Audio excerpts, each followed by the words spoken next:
this is Felissa Rose. And this is Dave Sheridan. And you're listening to Jump Scare.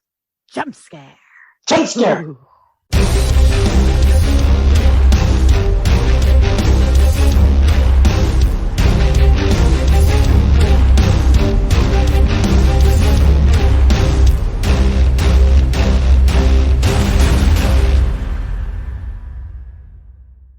Welcome back to Jump Scare. I'm Betty. And I'm Chad. My birthday month continues with 1981's Alison's birthday. If there is a spirit in the room, please move the glass towards the yes. Who is it? Alison! Man is coming!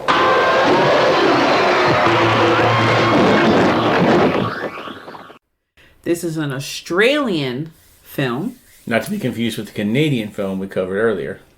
Exactly. And it can be viewed on Tubi and Shudder. One's free, one's not. You'll figure it out. So this movie starts off with, I love how there's different segments of the film that show you don't really know when you go into it. I thought this was just going to be like, okay, the first two moments of Alison's life. The first moment, the screen lets you know that it's that Alison is 16 years and a month old. And at this time, she decides, her friends are like, you know what? You know what's cool? Let's do a seance. So, of course, there's always the one girl that's not into it. She's like, oh, no, we shouldn't be doing this. I read a chick track about this, and they said not to do that. The other one's like, I don't know, but I'm going to go with it. And then, of course, you have the leader who's like, we're doing this. And she's already has everything out. We're definitely contacting the devil tonight. So they contact something, and it happens to be Alison's father, who's dead. We later on find out more information about that, but he's dead and he's passing on a message to his daughter to basically get the fuck out of there before she turns 19. Like, do not go back home. Yeah. And I would think, like, if I got a message from my dead parents that said, whatever you do, don't go near 303 street, whatever street, on your 19th birthday, for God's sakes, I don't think I would go back there. I feel like that would be high on my list of places to stay the fuck away from. And also, in his message, he also informs her that Myrna's coming. Myrna's coming! And Myrna comes and basically, like, wreaks havoc. There's a fucking hurricane inside the bedroom and a dresser falls onto one of the girls and she dies. So that was, like, not Alison's favorite birthday, like, moment. And then, but shockingly not her worst birthday. But shockingly correct, not her worst birthday. We then we fast forward a couple of years, and now she's 18 years, 11 months, and 26 days old. Yeah, this is very important. These are some serious number crunchers here. And this time frame, we find out that her mom and dad were killed in an accident when she was a baby, and that her loving aunt and uncle take care of her and have been providing for her entire life, and they're just the best, but they're a little overprotective, a little eccentric. I mean, they have this weird garden down at the end of the house, at the end of the property, that's just got all these weird stone monuments. In no way is it a recreation of Stonehenge on our property. She doesn't. Warning, Will Robinson, danger. To be fair, she doesn't find out until she's 18 years, 11 months, and 27 days old. The next day is when she finds this out, because she lived it her whole life. And being the good, obedient girl that she is, she never, as a child or a teenager, was even curious to disobey or just be curious to her aunt and uncle. What is that behind the wall of forbidden secrets at the end of the yard? Oh, well, I guess that's a forbidden secret for a reason. I'll never go back there and look. So, yeah, she doesn't discover that until way later. So, of course, like in all things... a day later, not way later. Of course, like in all things, She gets lured back home because, uncle's sick. And I'm like, look, Tabby has joined the podcast. Hello. She gets the call from her aunt that's like, come and see your uncle. He's dying. Basically, he's dying, and I didn't want to tell you, but he's dying. When she arrives to the house and the uncle's like working on a car, like with one hand, like lifted in the air, like fucking Superman, and he's like fucking smiling up a storm, and he's juggling. I would be like, I don't know, that's kind of weird. He doesn't seem sick to me. It's weird. Uncle Satanas does not seem like he's that ill to me. Uncle Satanas. He seems like he's doing pretty well. Okay, he was not doing any of those things, but he was very healthy and about doing yard work, okay? Yard work is fucking tough, man. No one that's dying is doing yard work. Yeah, no. Not if they want to stay alive. No, and especially not in like the Australian heat. Okay, they have the thinnest ozone layer, which is fucking melt your fucking skin off. So, we have uncle and aunt being all fucking weird. Oh, you're gonna go out and see your friend. What friend? Who's this boy that brought you here? Who is this? Mind you, she's 19. She's about to be 19 years old. You think that she can have she doesn't even live with them. She lives away, in the fucking big city. And they're acting all weird or whatever. Immediately, because you've seen probably a jillion fucking cult films. We didn't get the synopsis for the film, but we just seen a jillion cult films that these people are evil and they have some kind of weird shit going on. We just don't know what it is, and we really don't know what it is. Yeah, it's really, but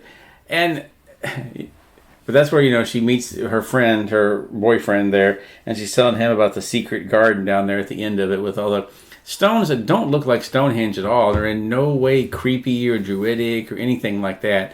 That's just aunt and uncle. They just have these things on their property. It's fine.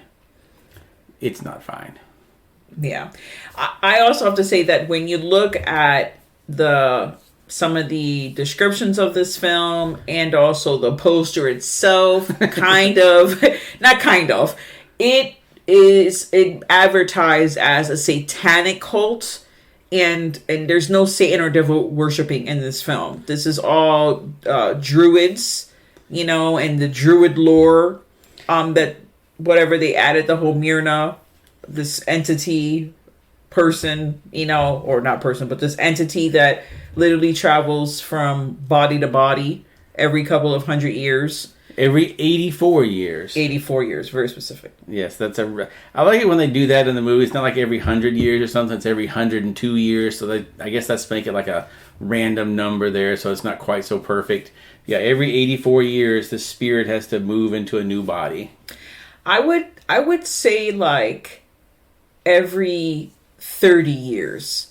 I feel like 84, like you don't want to live until you're 84 and you can't do anything because surprise, there's a grandma has decided to come live with us. We didn't tell you. I didn't think I needed to tell you that information, that grandma who's like blind in a wheelchair, she's just sitting around in the room being weird. That's fine. She's like 102 years old. And I love that Alison points out, you've never told me about her. Like, this is the first time you're mentioning that I have a grandma that's alive and that's mad old. But you have never divulged this information. Oh, yeah, we forgot to tell you she's old and she lives far away. We just forgot about it. Mm-hmm. Oh, yeah, that's right. She's 103 years old. Wink, wink. Remember, the body switches every 84 years. And 84 plus 19 is 100. There we go. Okay. Spoiler alert for the movie that's 40 years old. So yeah, well, about to be 41 because I think it came out in December. Yeah, so you see right away, you figure out this. You know what this movie kind of reminds me of a little bit is did you ever see The Skeleton Key? Yes. I love it. Yeah, it reminds me of that a little bit. I really like that movie. Yeah, that was pretty good. But it reminds me a little bit of that because it doesn't take you long to figure out that they're going to swap the spirit that's in Grandma. It's going to move to her pretty soon.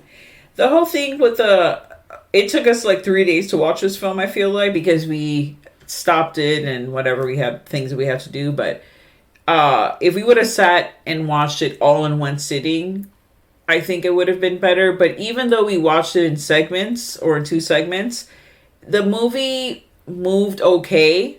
Yeah. There's really weird, funny stuff. Like every time she goes back to the boyfriend for like the first part of the movie, and you know, she's everything that the audience is like, hello, don't you think this is weird, Alison? She's going back to the boyfriend and telling the boyfriend, you know, what we're telling her, essentially. Like, okay, the garden's weird. Maybe you should look in the garden. Like, and then she's talking everything out. But at the same time, kind of like a victim, just like making excuses for each situation, even though they get stranger.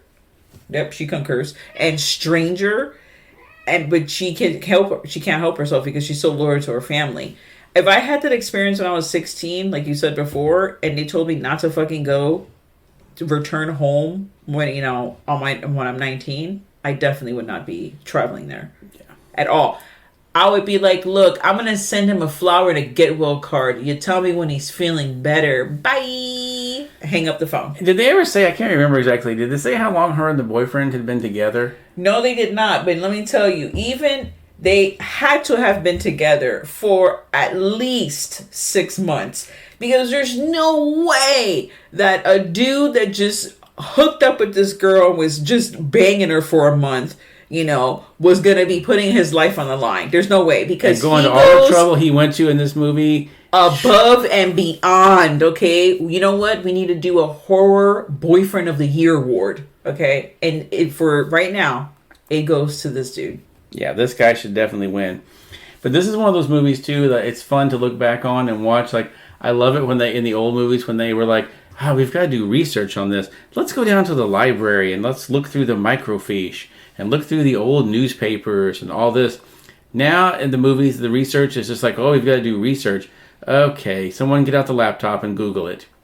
2 seconds, they're like, and it's always, I love it when they Google stuff, and it's always the first entry on the page. Here's all the information we need to know about cults that operated in the New England area between 1904 and 1905. They were led by a guy named Brewster. And it's like, it's the first hit on the page. Thank God, we just found it so easily. This guy's at the library all day going through headlines and looking at newspapers, digging through all this stuff. He does not have an easy time trying to find information about her. No, he goes to the freaking library. Then he goes to the hospital. He's doing all kinds of crazy things. And thank God for him there weren't HIPAA laws, because he violates all kinds of HIPAA laws at the hospital. Even though the nurse is like, well, I can't really tell you. I shouldn't tell you. And he's like, well, what if I just guess and you tell me if I'm right? Well, that'll be fine. Yeah, that's fine. Now, we did mention the grandma that just appeared all of a sudden. When she tells the boyfriend, another thing she tells him is that that she looks like she wanted to eat me. Yeah. Yeah, that, is mad creepy. That's another one of those you start hearing the danger, Will Robinson. Danger. And, he tries everything. And you know what he got? Well, I'm not going to say what he got in the end. But he got Vulcan nerve pinched. Okay? Because this film does something that I'm not going to say enjoy. But I like how in-depth they get with the whole loyalty / fanaticism, or whatever you want to call it, of the cult. That this film really shows you how devious these cults are / can be in, the film world. Hopefully not in real life. Yeah, when you talk about the guy doing the neck, that's the only time outside of Star Trek in my life I've ever seen anyone just grab the doctor that they call because she supposedly gets sick at one scene, and they call the doctor. And as soon as you call this doctor, you're like, is he a doctor of evil? Because that's the only thing. He just has that evil look when he shows up.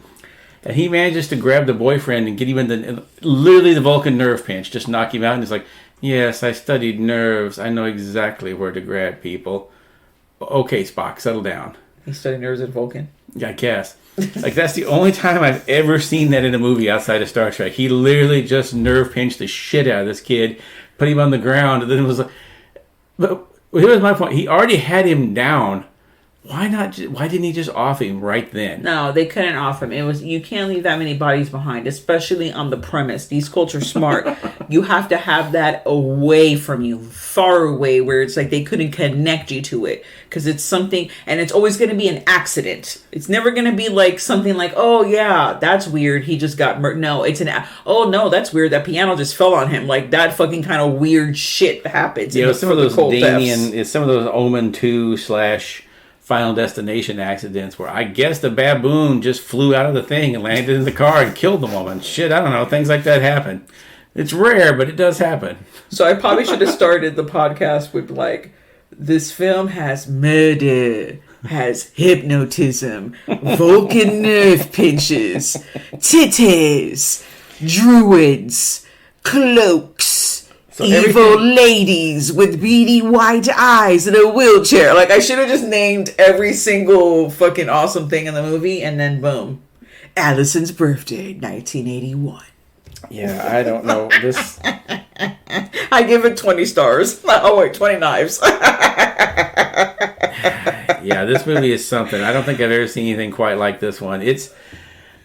First of all, I don't know what this car was that he drives in the movie, but I see several of them on the road while he's driving around. So I'm guessing this must have been like the cheap car you get when you're a teenager in Australia. But it looked like a stripped down dune buggy that he was driving. And he just drives this thing like a demon throughout the thing. Like there's a whole like cult car chase with him. Yeah, there's a cult. Bohemian Crystal Chick. Yeah. Titties. There's what is there? There's a Royal Blue Room. So you've been in this room, but it's always been in the dark, which is the grandma's room. When they go in the grandma's room in the end, it is, and everyone's in their like, you know, cult cloaks. Okay, say that fucking 5 times. The room is so blue. Like the color they got for the wall is.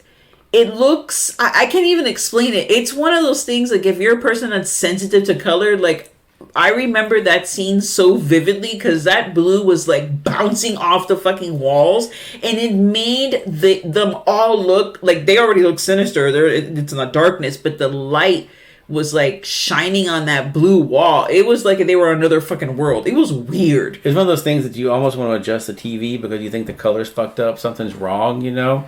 Like when there used to be certain shows you would see and somebody would have on a red shirt and it would be that color of red that kind of make it like distorted and like blur.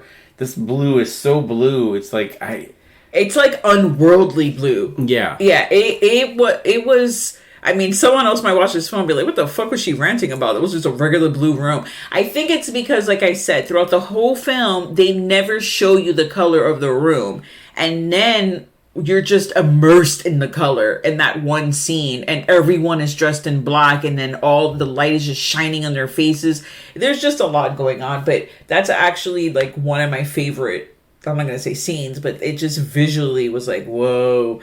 And the thing that upset me about the film, this is the upsetting part for me, was not the stupidity of Alison going back. I get it. Loyalty, family. And you don't have a movie if she doesn't go back. Exactly. That's the main thing, right?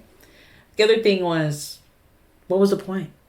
What were these cult members gaining from Myrna doing this transfer for like the last 100 years? It's or not 1,000 years or however long she's been doing it. Yes, 1,000, whatever. Too long. Why? They weren't getting any richer. They weren't getting any smarter. They weren't. Their whole existence was just the transfer. They showed the aunt and the uncle that they were like. It was the aunt and the uncle back when they showed her getting like burned at the stake or whatever it was years ago. That showed them. So I just assumed that they were getting long life from it. They just flashed by them in the crowd scene. It was the aunt and the uncle were there in the crowd. Look at the cult helping her transfer back years ago. And I just assumed they're getting long life out of it. They may not be getting. Maybe they're just trying to live quietly so they don't attract attention. But I'm assuming that they were getting, to live long out of it as well. Maybe. I don't know. I don't remember seeing them in the crowd. Everyone was so young in the crowd. I think it was their younger versions of themselves. I don't remember them being old. But I'll have to go back and look. Maybe that's the thing they're getting. But I didn't get that at all. I was just like, what is the whole point? But even then, they didn't stay like 20 forever or something. They stayed like 45 to 50 forever. You know, they didn't get to go back and be like, oh, we're young again. Every time, Myrna's reborn, so are we. That would make some kind of sense, I guess I would prefer that if I'm going to go through all this trouble. I mean, kidnap. I mean, what isn't in the film? First of all, how many cult car chases are there? I'm sure there's not going to be a lot. There's not a lot. I can't imagine. But yeah, this film I really enjoyed it. I was like, oh, I'm so happy that I'm able to view this film that I've never heard about before, because it's not one of those that people really know. And thank you to, Voodoo. Shudder. Shudder and Tubi, remember? Tubi, I'm sorry. Tubi, the greatest streaming service in the world. Like, they have just the craziest shit on there. And we've covered like 90 movies from Tubi. It's like a smorgasbord of movies. Yeah. There's all kinds. Shit that you, like... It was maybe that fucking thing in the video, like it never went to fucking CD, DVD. It only was on like VHS, because there's so many movies like that never even made the transfer because they weren't popular. No one, distributor wasn't going to put money in that. Yeah. So it's just a random movie. I'm sure I don't know. Obviously, I don't live in Australia, but was this like a big hit in Australia? Did it just go under? When I think of Australian horror, I think of things that are more recent, not things from like back in the day like that. Not that there wasn't. Obviously, there are. Every country has their movies, horror movies specifically. But yeah, this Alison's birthday is not even available like on the, because I just now looked it up, and the only way you can get this is on like a pack with some other movies, and it's currently $189 on Amazon. So this movie even now is not being seen very much. So if you want to see it, the only way really to see it's on Tubi, because I can't imagine anyone's going to drop $200 to see this. Yeah, we really didn't go through the cast, all character actors. The only one that was I want to say recognizable, but the main girl is also Alison. She's in the original Mad Max movie. She plays Mel Gibson's wife in that. And then you have Vincent Ball, character actor, done a whole bunch of films and TV. I'm sure these are all veteran like character actors over there. But I give the film another 3 knives. Yeah, it was pretty good. It was fun. 2.5 to 3 knives. I'm not gonna stick solely to the 3 knives, but I did have a lot of fun with it. I liked there's a twist. I like the twist. I enjoyed it. Yeah, it's fun. I'd say 2.5. It's good. It's a little bit slow in parts, but all the movies were back then were, there's a lot of them that were pretty slow that are also pretty good. So yeah, I'd say it's a good 2.5 to 3 knives. Yeah, it loses the respect of the half a knife for me because of the marketing. Because they marketed to be, a satanic cult when it's not. Yeah, it's not a satanic cult. But that's not the movie's fault, really. That's just the crazy marketing people. I know, but at the same time, it's messed up because that, there were druids, and there are things that, obviously, hello. You think they could, but I guess they just wanted to cash in on all this, the 70s, everybody was making satanic cult movies, so they just wanted to throw in with it and be like, that way they could be like, if you like The Omen and Rosemary's Baby, you'll love Alison's Birthday. They could still say that because it's still a cult movie. I guess I'm feeling a little, about it because it's like, okay, you're making them out to be these Satanists that are worshiping, obviously Satan. And they're not. They're worshiping, a woman. So maybe that was the thing. They didn't want to they're worshiping a woman.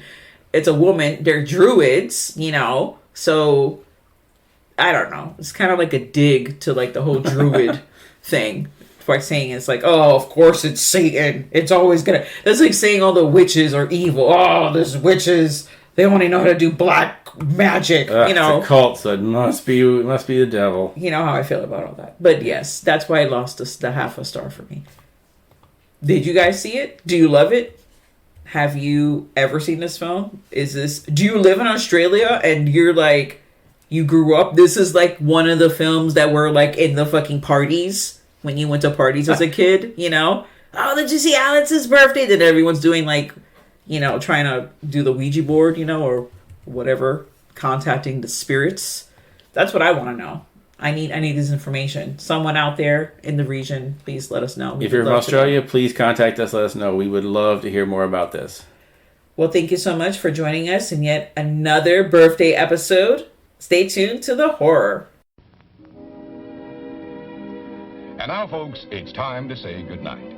We sincerely appreciate your patronage and hope we've succeeded in bringing you an enjoyable evening of entertainment. Please drive home carefully and come back again soon. Good night.